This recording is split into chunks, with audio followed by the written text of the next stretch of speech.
Well, the last 18 months have thrown a lot at us, zombie fires, murder hornets. So why not throw a gypsy moth invasion into the mix as well? There you go. We showed you this earlier this week. Areas in central and northern Ontario now swarming with these creepy crawlies. Joining us with more on this is CTV's science and technology specialist, Dan Riskin. All right, Dan, why is this happening? Oh, because it's 2020/2021. But you know what? Actually, the gypsy moths aren't just this year.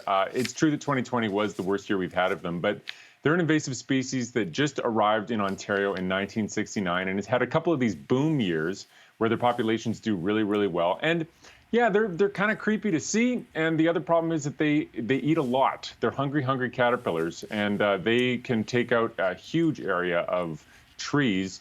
And bushes. They're generalists, so they'll feed on a whole bunch of different species. And last year, the area in which they exfoliated trees, so the area of trees that lost all their leaves in Ontario, was about the size of Prince Edward Island. So they do a significant dose of damage, and it looks like their numbers are very high this year as well. So what do we do if we come across these things in our backyard or at the park or at the cottage?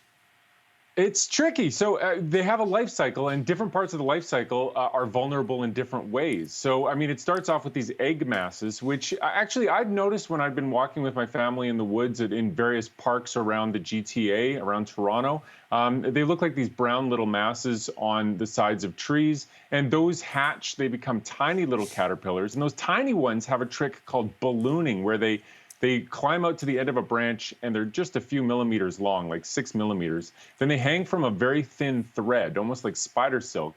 And then the wind blows them away, and they land somewhere else. And this is how they disperse. And that's how they get from tree to tree. And so that's one stage of their movement. But then as they grow as caterpillars, they get bigger. And when you showed that really funny video at the start, and you saw all those caterpillars on the base of the tree, what you might not have noticed is that there was duct tape around the tree above where those caterpillars were. And so one way that people prevent the caterpillars from moving up the tree is to put duct tape around the tree and then to paint a sticky solution onto the duct tape that prevents the caterpillars from climbing all the way up the tree. And they all get stuck at the base. That's a good hack. And so, Dan, you mentioned that they're an invasive species. They weren't here prior to the 60s. How'd they get here?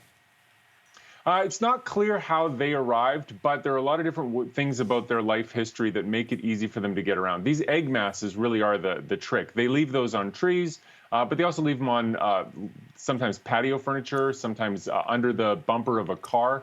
And so it's pretty easy for them to move around. There was a new invasion of a different kind of gypsy moth into British Columbia in the 90s.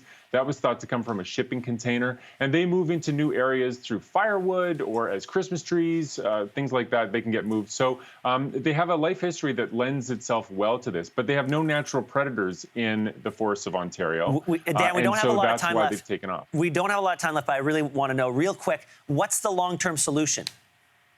There are some interesting pesticides that are based on bacteria that make this species sick but don't affect other species and are not harmful to humans that are quite exciting. And so it may come down to spraying with these biological control methods, but that hasn't been effective yet, and so that needs to ramp up. I love that you mentioned that the pesticide is exciting. Dan, thank you so much. Yeah. Hey, thanks for watching. If you liked this, be sure to subscribe here, or you can check out more Your Morning videos right here.